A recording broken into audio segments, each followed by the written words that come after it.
How's it going, everyone? Today I'm going to be talking about the Walatiki Temple battleground and going over as many details as I can think of so that you can be ready to help your team get the win. So you've done your factions tutorial and landed on Nexus, have been questing around, running errands, killing baddies, and generally working your way to being an overall badass. Now eventually you're going to hit level 6, and when you do, you're going to see in your rewards panel that you've unlocked Walatiki Temple. Now, in order to enter a PvP match, you can either scroll your mouse cursor down and click the group finder button, or you can just press the N key on your keyboard. Up comes the group finder window, and from here you will drop down the menu and select practice grounds. Click the map you would like to enter and hit the join key, and you will see in your chat log that you have been queued up. As soon as the match is ready, you will get the prompt to enter. Now, Walatiki Temple is a 10 vs 10 twist on the classic capture the flag style gameplay, where instead of capturing flags, the goal is to be the first team to capture 5 moody masks at your base. Once you load in, you can bring up your map and see that the temple is laid out in sort of an oval manner, with each half being a mirror of the other side with only some slight differences. At the northwest side you have the Exile spawn, and down on the southeast side you will find the Dominion spawn. This is going to be where both teams are going to start and where you're going to res every time you die. The Exile main base is found in the northern center area of the map and will always have a blue color to it. The Dominion base is located in the south center area and always has a red color to it.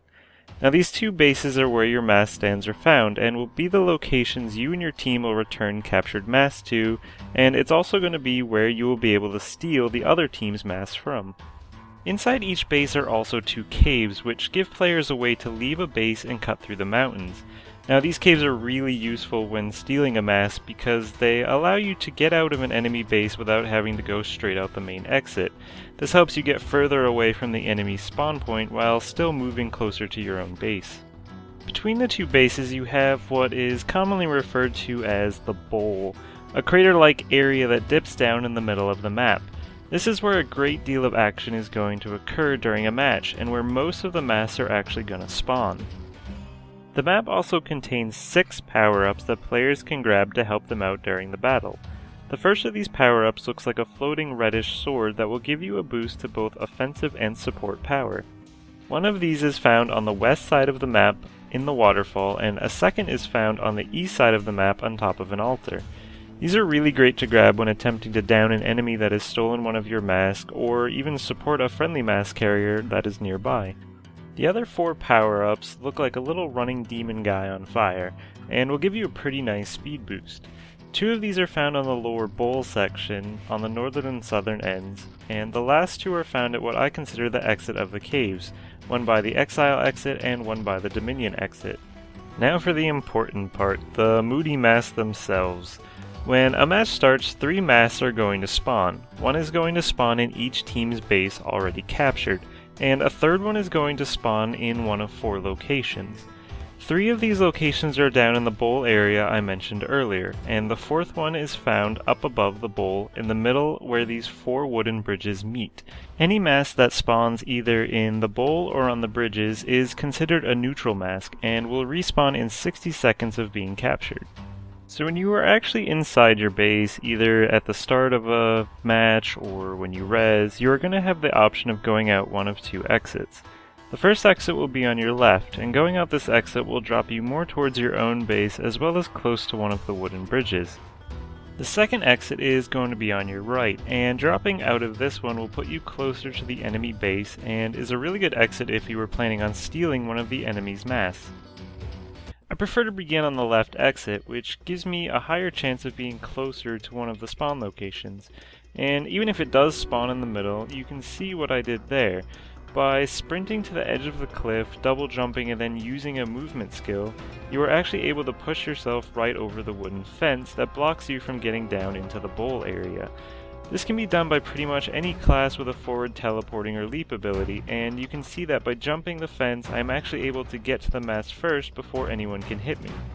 In order to pick up a mask, you will just need to get close to it and interact with it by right-clicking or hitting the F key.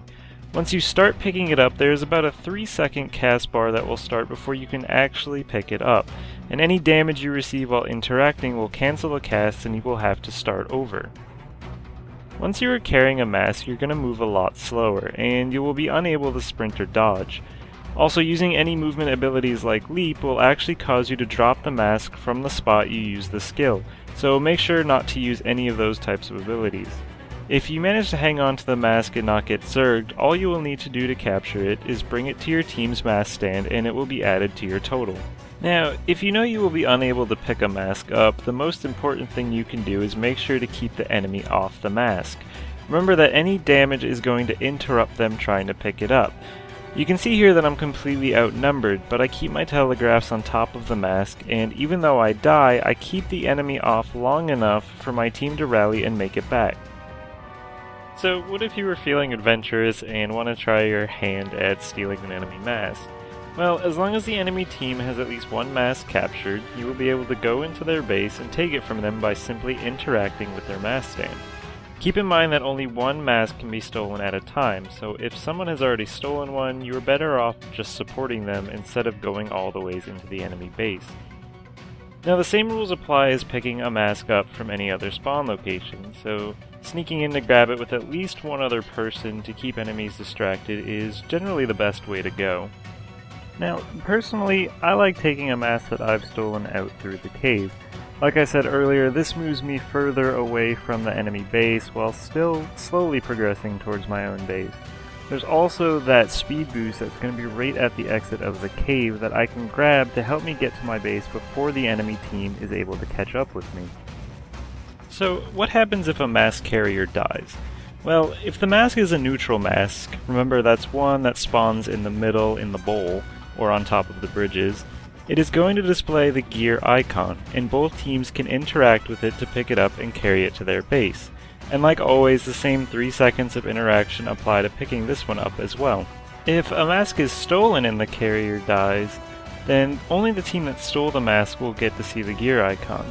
The team that the mask belongs to will simply need to keep the stealing team from picking it up. After a little while of the mask being on the ground, a timer will appear over the mask and begin counting down. As soon as the hand on the clock has gone around once, the mask will automatically be returned to the base it was stolen from. Another tip I can give is don't stray too far from a mask spawn. There are a lot of times where the enemy will try to draw you away, and it can be really easy to get tunnel visioned and start chasing them. But the most important part here is the mask itself. So stay close to spawns, help your team cap, and try to stop anyone going to steal your mask. Now, I'm not going to cover every single detail about Walatiki Temple because if I did, this video would probably be 8 hours long. But I hope that I gave you enough information so that you can jump into a match with the feeling that you know exactly what to do. I hope you enjoyed watching, and if you did, hit that like and subscribe button. And if you have anything you would like to see in the future as a guide, post it in the comments below. Thanks for watching.